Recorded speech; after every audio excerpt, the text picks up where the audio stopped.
What's up everyone, and welcome back to Infinity Games. And given it is January, and given we are now less than a month away from the release of The Last Hours, the Shadowhunter Chronicles Chain of Thorns, the final book in a trilogy that I have absolutely adored, I think it's probably a good time to talk about it. Probably, yeah. So I wanted to go through the teasers and kind of give my thoughts, speculate a little bit, maybe.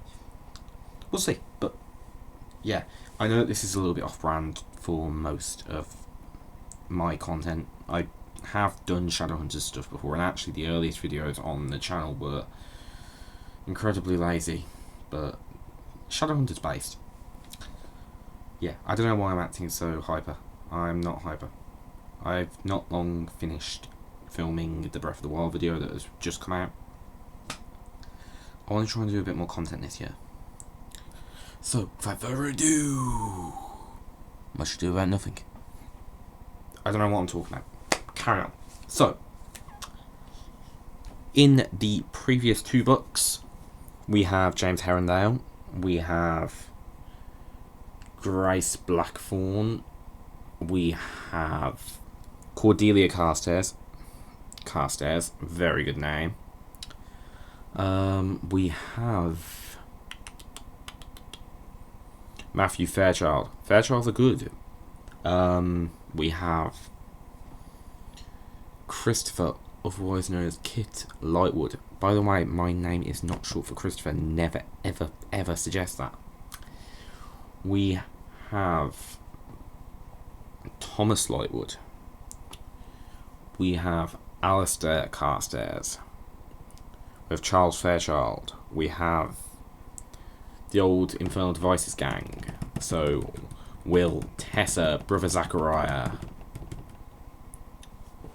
And recently, I'm trying to remember this off the top of my head. It's been a while since I've read the first two books. I'm going to actually be reading them again when I get back to Cardiff, so that I can try and refresh myself ready for the final stuff, you know, the end of, well, the end of another trilogy, the end of the penultimate trilogy.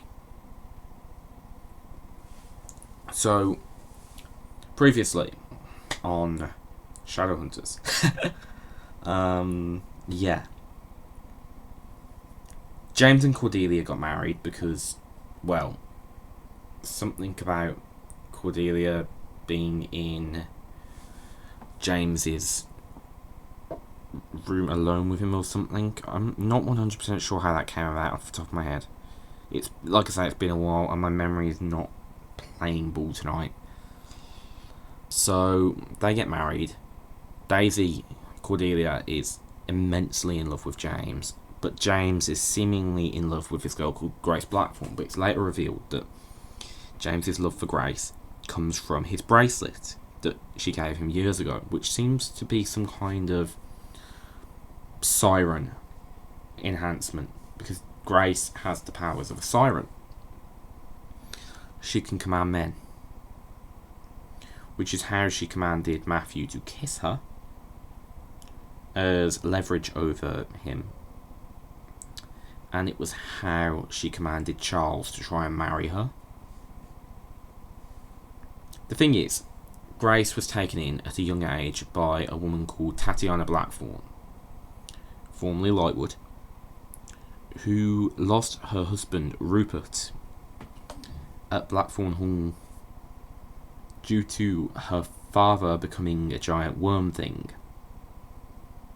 That would be demon pox. So, yeah. Without getting too heavily into it, Tatiana had a son called Jesse, which was Rupert's. You know, she got pregnant before the demon pox incident, but Jesse died at around 16, I think, which makes him a spirit lingering around Blackthorn Hall. But he can kind of travel around, and he eventually befriends Lucy Herondale, the sister of James and the daughter of Will and Tessa. And yeah, so Lucy has just managed to resurrect Jesse completely into his mortal body, which had previously been used by the Great Demon and Prince of Hell, Belial, who is James's granddad and Tessa's dad. Because Tessa is a warlock, half Shadowhunter in this case, and half warlock. So, I cannot believe that I'm trying to explain this whole thing. I don't think I have time in a video to explain this. And also talk about the teasers. So, yeah. So, Grace eventually rejects Tatiana and decides to turn herself into James. As in, like, turn herself in.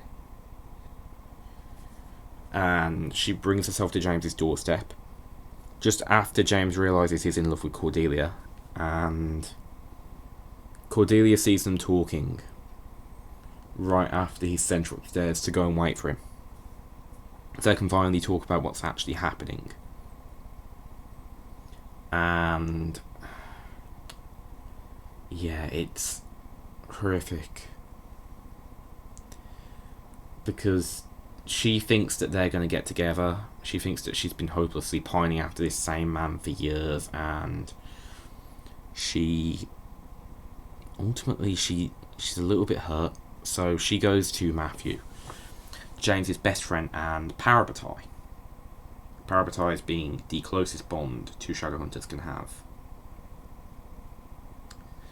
And there's no need for me to wear the headphones for this, so I'm just gonna knock them off because they kind of hurt.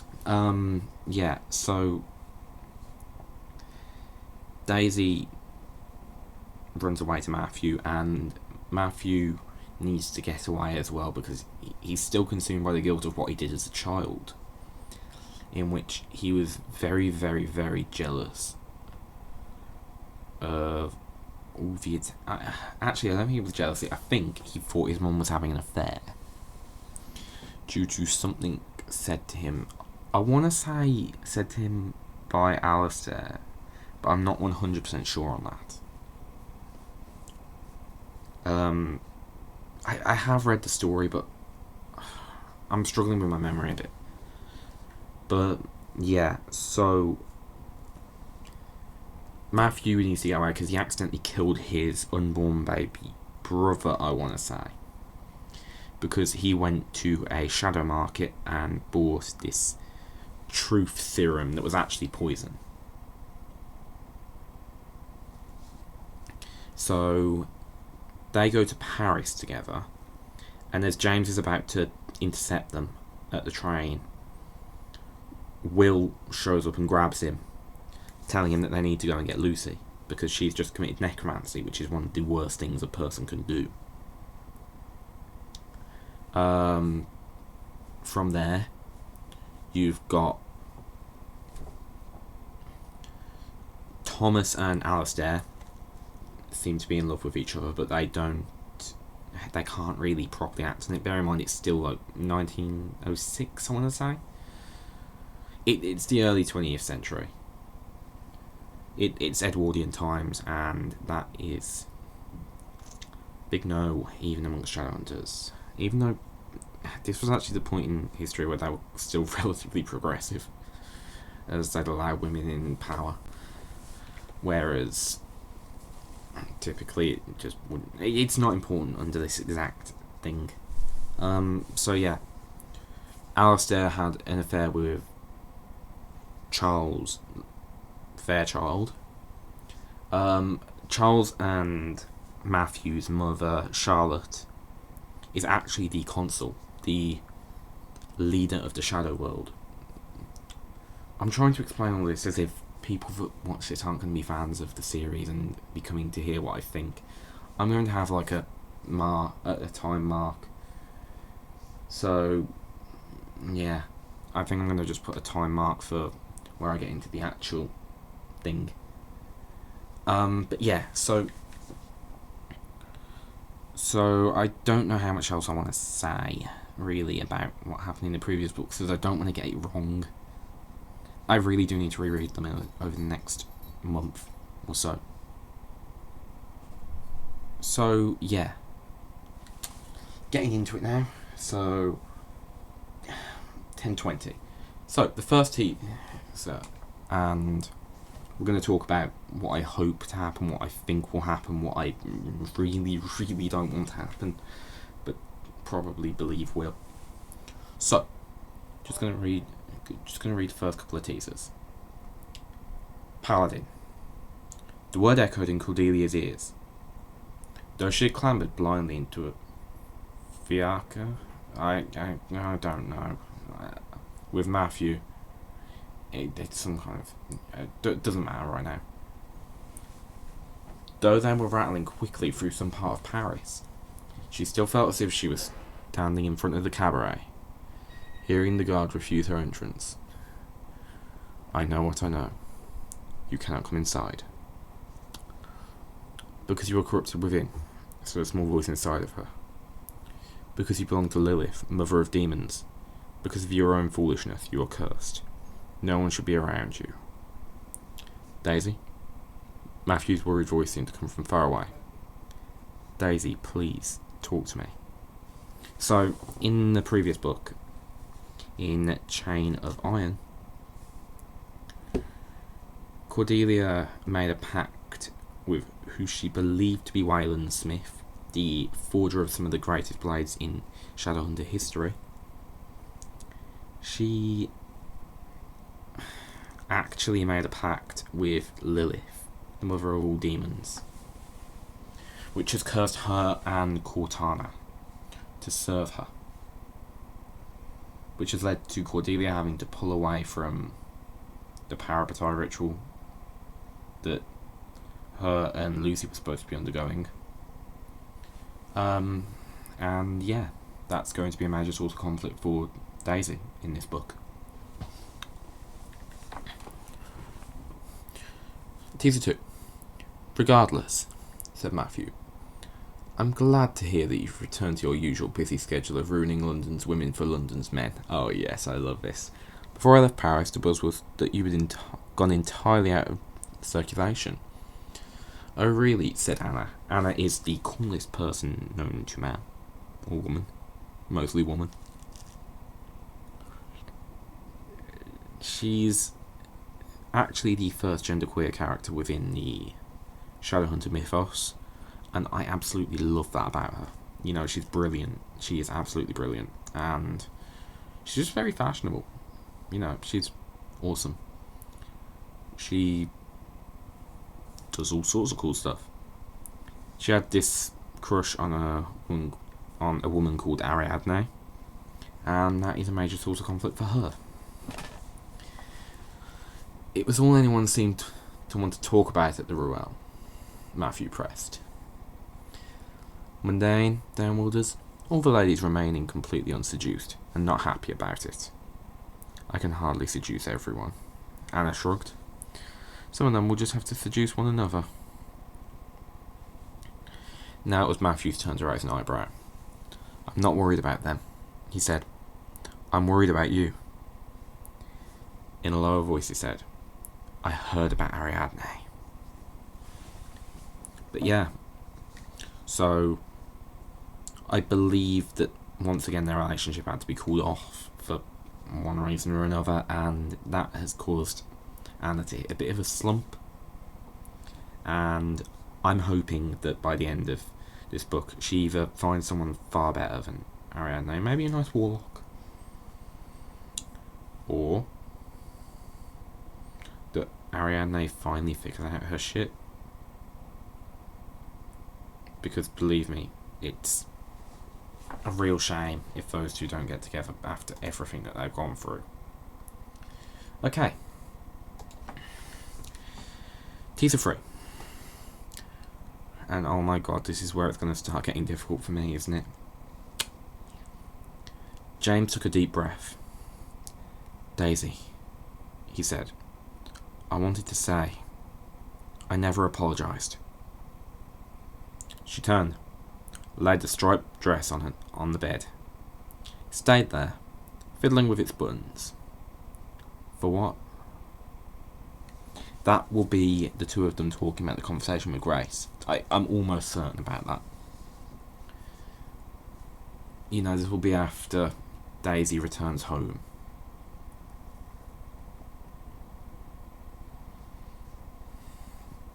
Honestly, I don't think I could cope with Cordelia not coming true. I have been shipping them since I saw the two together. And, well, you know what I mean. It'd be a great shame, especially considering I think Matthew Fairchild's time is short. Did I mention Matthew has a crush on Daisy? Right, teaser 4. God, my throat. This is exactly why I was trying to cut the previous video short. James wasn't sure how he'd expected Lucy to respond to their arrival, but he was startled nonetheless at the fear that flashed across her face. She took a step back, nearly knocking into the boy standing next to her. Jesse Blackthorne. It was Jesse Blackthorne. And flung her hands up as if to ward them off. As if to ward off James and her father. Again, pretty simple. This is when Magnus, James and Will finally arrive at the necromancy cottage that things had kicked off at. You know, as usual, Malcolm Fade has been involved in necromancy and aided Lucy in bringing Jesse Blackthorne back to life. And, well, Will isn't particularly thrilled because he's worried for his daughter's life, actually. Not because of Jesse in particular.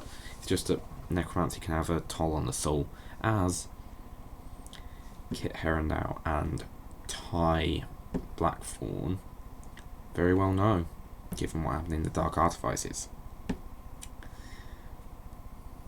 and Shadows of Blackthorne Hall, Secrets of Blackthorne Hall. Never mind. Not important right now. It's a shame that I never finished that document. Right. Teaser 5. Oh dear Lord.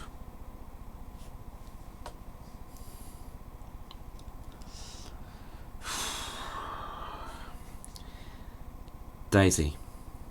Matthew spoke in a low voice, his hand tightening on hers. I know you are lost in thought, but listen. There was urgency in his voice. Cordelia turned to look behind them, down the long tunnel of the quay, the river on the one side, the stone retaining wall rising on the other. The city above them as if they had retreated underground. Shh. Not the wind in the bare boughs, but a hiss and a sliver. A bitter smell, carried on the wind. Demons. I love reading things out loud occasionally, but this is going to be an incredibly difficult video to do. I might have to break it up into segments of filming blocks, if you will. I'm hoping that this audio is coming through okay, because, well, a little bit too ASMR for me. Right. Teaser 6. That is going to be interesting. Oh, Christopher and Grace have a little bond as well, which I'm very interested to seeing explored, as the family tree released at the end of the Infernal Devices suggests that they end up together. That family tree is wrong, by the way. Not about that in particular, but in general. We've been told for years that that's wrong. However, it did kind of spoil what happened to Barbara Lightwood, which was a bit of a shame. But, oh well. Right.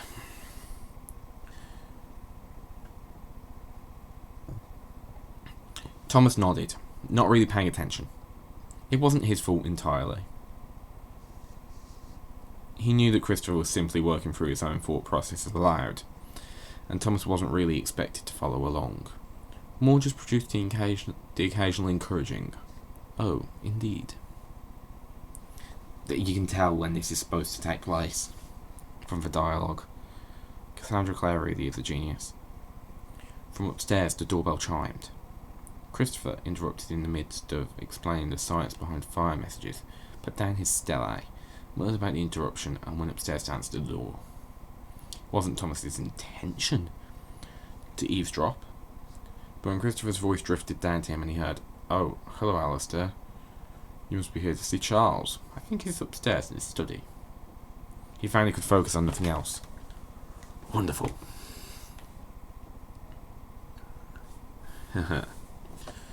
Cordelia and Matthew stood, arm in arm, watching the river flow underneath the bridge. The Seine rolled on from here, she knew, piercing the heart of Paris like a silver arrow, just as the Thames did London. "We're not here just to forget," Matthew said, "but also to remember. There are good and beautiful things in this world, always. And mistakes do not take them from us. Nothing takes them from us. They are eternal." My dog's trying to get in. My dog's trying to get in again. Sorry. Hello, baby. Hey, yo.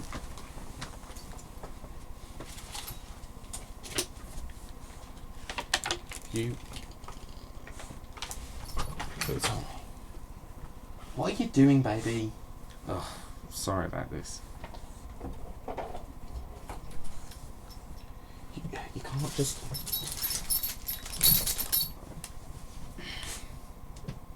Bella, seriously.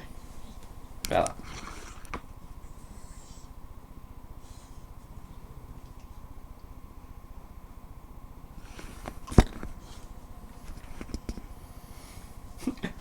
Sorry, I know that I'm getting distracted again.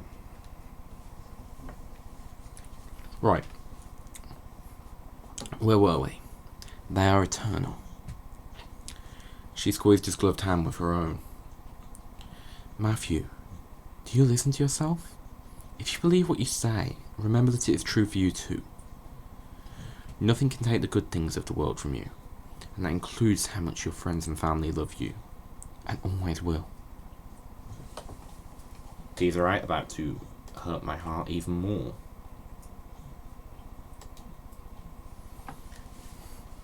"Daisy, I know you think that I've never loved you," James said, "and that therefore you can't trust my feelings. But I want to show you something. This book is going to have me in tears, probably, in a way that I haven't since Livy in Queen of Air and Darkness.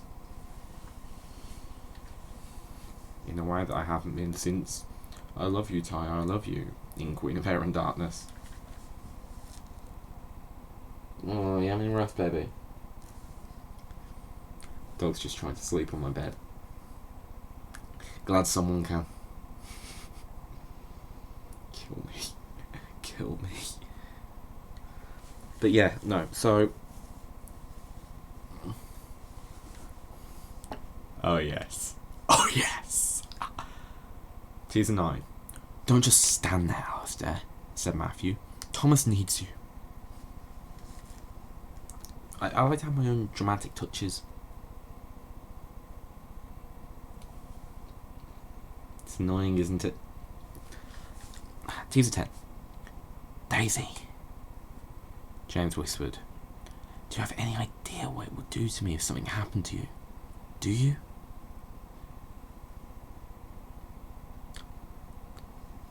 Teaser 11. Going to be quite interesting. "Dear Alistair, why are you so stupid and so frustrating? And why do I think about you all the time?" Almost definitely Thomas, but given that they didn't attach a name to it, it might be Charles. Might be. Because I know that Charles was kind of pining after Alistair even more after Alistair kind of was like, "I deserve more than you." Teaser 12. Matthew laughed a little breathlessly. "I am saying that with you, I have no armour. I feel everything. For better or worse."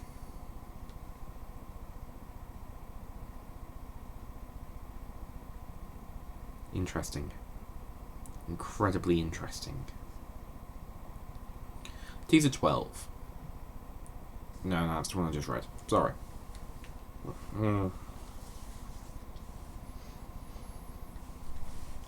Teaser 13. Matthew, you must tell James.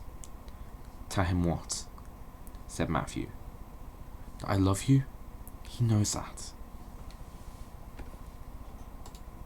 Yeah, he does, is the problem. The thing is, Matthew would never want what was James's. But then when it looked like James truly loved Grace, he allowed himself one small mercy. Teaser 14. And now we get on to Anna and Ariadne again. Or Ariana, as the ship name I believe is.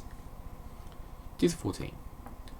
I've left home, Ariadne said hesitantly. I was wondering if I could stay with you. Not really shocking, Ariadne's life wasn't brilliant. It was part of the reason why she had to have the engagement with Charles before Grace cocked that up. Before walking out on Charles. Grace's platform caused a lot of destruction in 1 year. Well, a few years really, given she'd been conditioning James with that bracelet for a while. Right. Teaser 15. Jesse wanted to chop wood. Lucy wanted to watch him chopping wood. So it was all working out for the best, really.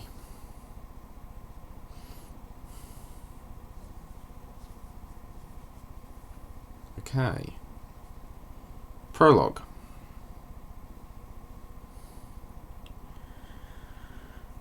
Sorry, having trouble with my breathing now. Like, having a fair bit of trouble with my breathing. By the way, great to see Jesse just having a good time with a physical body again.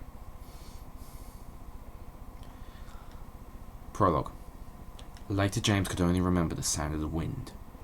A metallic scream, like a knife drawn across a shard of glass, and far below that, the sound of howling, desperate and hungry. He was walking along a long and trackless road. It seemed no one had come before him, for there were no marks on the ground. The sky above was equally blank. James could not have said it was night or day, winter or summer. Only the bare brown... Bella, what are you doing to my bed? Seriously. Good job.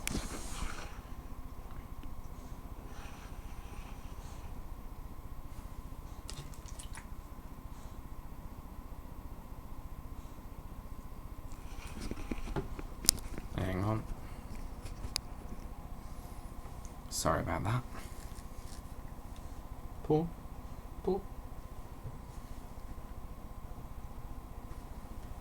Cuddles with my doggy. Right. Winter or summer, only the bare brown land stretching before him, and the pavement-coloured sky above. Probably in Belial's realm. Probably. Not definitely, but probably. There was a whole thing about being able to see into other dimensions that happened in the previous 2 books, and one of them possibly being the parallel world from... Well, from... what's it called? Queen of Air and Darkness. Not that that parallel world is actually all that parallel yet. It doesn't get all that parallel until Clary's death. Not important. Really, really not important. We are not just here to forget, but also to remember that there are good and beautiful things in this world always, and mistakes do not take them from us. Nothing takes them from us. They are eternal. Matthew's words repeated. I'm going to guess that that is as a memory for Daisy, for example. Hang on. Quotation marks around the Jessie thing mean it may be Lucy's novels. Matthew's eyes were a very dark green as he looked at Thomas. You love him? More than anything, Thomas said. It's just... Thomas and Matthew finally talking about Thomas's feelings for Alistair, because Alistair bullied the rest of them as kids at the academy.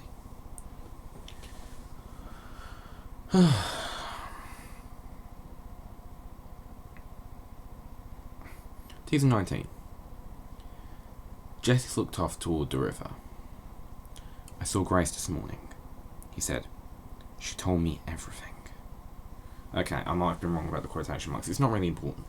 It's really not. But the thing with Teaser 17 is probably what I think it is.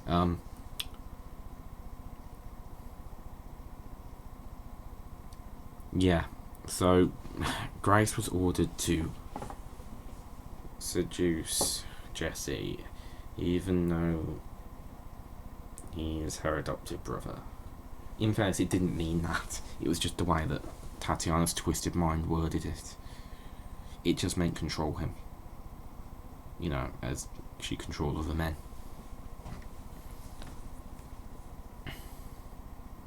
Teaser 20. My apologies. Teaser 20. You left these, James said. When you went to Paris? My apologies. I've been carrying them around all this time. I meant to give them to you earlier. Cordelia took the gloves, puzzled. But why have you been carrying them around? That is because James is incredibly in love with you. Can you please see it and be in love with him back again? Yeah, I know, there's no satisfying conclusion for all three of them. Someone has to give now. Oh, curious. Okay. Teaser 21, some more Jesse content. For so long as a ghost, you were the only one I could touch. And now I am alive, and you are the only one I cannot. Jesse looked up at the stars and in the clear sky above them.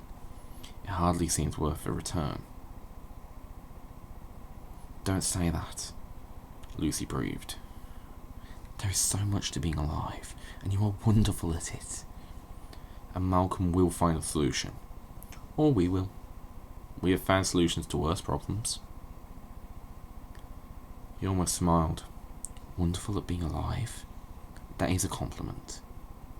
He raised a hand as if to touch her cheek, then drew it back, eyes darkening.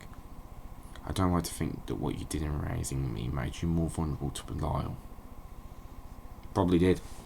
Okay, so it seems that the resurrection process went wrong, which any fool could have predicted. In fact, any fool did predict it. Every fool predicted it. You see, you can't bring someone back without consequence. Even if the angel Raziel were to bring someone back, there's still the consequence that they'd have to have their demonic protection ritual redone to them, hence why Jace was vulnerable to Lilith in City of Fallen Angels, allowing for Sebastian's return as well, because once the light is given a life, the dark is owed a life, which is something we may need to navigate around here. Just thinking out loud, just spitballing a bit. Yeah. When Malcolm resurrected his girlfriend, Annabelle Blackthorn, the consequence of the resurrection was that she went crazy, which caused her to kill. Yeah, it caused what happened to Livy to happen.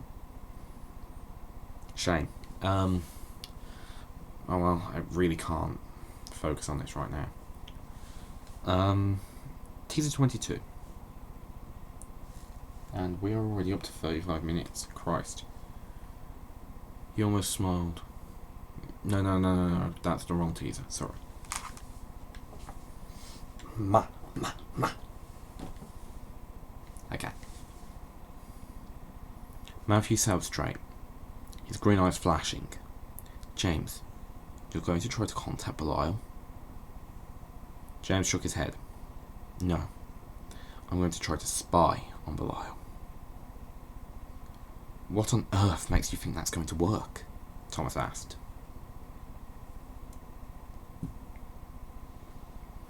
Teaser 23. I haven't got a lot to say about most of these. I don't even know where to begin. Jessamine folded her transparent arms. Your power is much too dangerous, Lucy. Even in the hands of someone sensible, it would cause trouble, and you are the least sensible person I know. Then you'll be happy to know I have no plans to use it again. Lucy has the power to command the dead, basically, to command ghosts. Jessamine is a ghost because she died because the automatons in the infernal devices, one of them infiltrated the convoy that brought her back to the Institute. And she died with unfinished business as she was trying to make amends with everyone. You can only become a ghost if you have unfinished business in the world, basically. Jesse's existence as a ghost is kind of complicated, as it's because of a pact Tatiana made with a demon. Belial, I believe, was the one that actually did it, as an attempt to revive him. And in return, Belial was allowed to use Jesse's dead body as a way of, killing other people. Murders, demonic murders, basically. Right.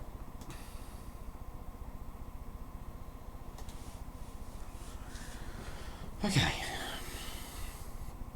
Teaser 24. It had been cold in the carriage when they first gotten in, and both of them had snatched up blankets from a folded pile, after which Thomas had waited expectantly for Alistair to begin a conversation. After all, why would Alistair have requested his company if he didn't have something to say? But Alistair had only slumped back against his seat, occasionally muttering a curse in Persian. Look, Thomas said, finally, trying not to let disappointment gnaw at him. We ought to go back to the Institute. The others will worry. I imagine they will worry that I kidnapped you, said Alistair. Thunder cracked overhead like a whip. Even in the carriage, the air felt heavy and pressurised. Are you upset because of Charles? Thomas asked. Yeah. All of the stuff between Alistair, Charles and Thomas is a lot to take in.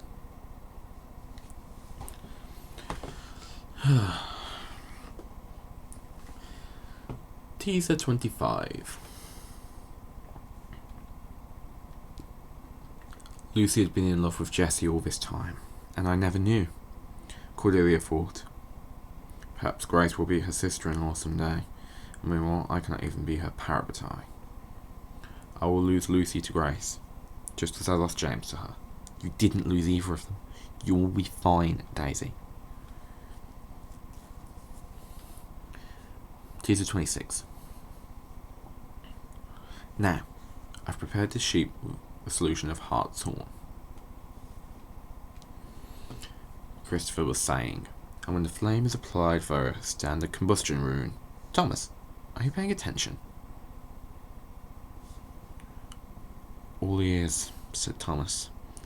Absolutely countless ears.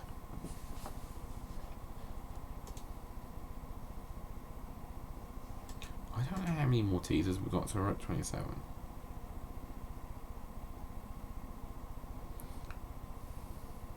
We have another 20 odd. I don't think I'm going to continue doing this right now. I think I'm going to just give my predictions on who will die. Matthew Fairchild's a goner. I'm sorry, he just is. His story doesn't have many other conclusions to it, and I fear for the boy. I hope that this was interesting, at least to hear me do some degree of voice acting. Well, audiobook narration. I have enjoyed doing it. I think James and Cordelia will work things out, because what you got to remember is we know that each bloodline has descendants. Thomas and Alistair can't have descendants. There is one thing. Cordelia's got a baby brother who could be the ancestor of Emma Carstairs, because there isn't a lot of details based on who.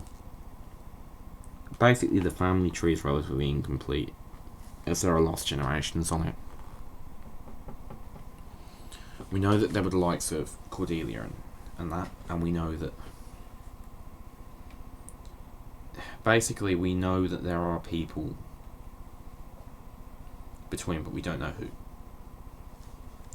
This is because it would be a massive spoiler, as Cassandra Clare always intended to write this trilogy, ever since Infernal Devices concluded. Because she's been doing one in the present, one in the past, one in the present, one in the past. And then we'll be returning back to the present for the final trilogy. So yeah.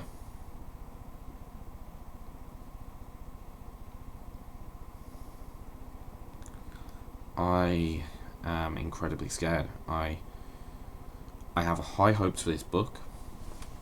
I'm probably going to note this as being more reading some of the teasers while talking a bit about the trilogy. But until I've figured it out, I'm going to have to not upload it until I've worked out what I want it to be. So, yeah. That's it. Thing is, I don't want another very, very long video. Sorry, I had to pause for a sec. I don't want another huge video, really. So, I'm going to just leave it here for now. And if you want to hear more of these teasers, I could always do that again. I could always carry on. Yeah, I need to go though, so my throat is actually dead now, so I think I need to stop. Yeah, if you want to see more Shadowhunters content, let me know, because I don't really think there's a big audience for it on my channel. But, you know, you can get... Yeah, I could probably build an audience for it, I think.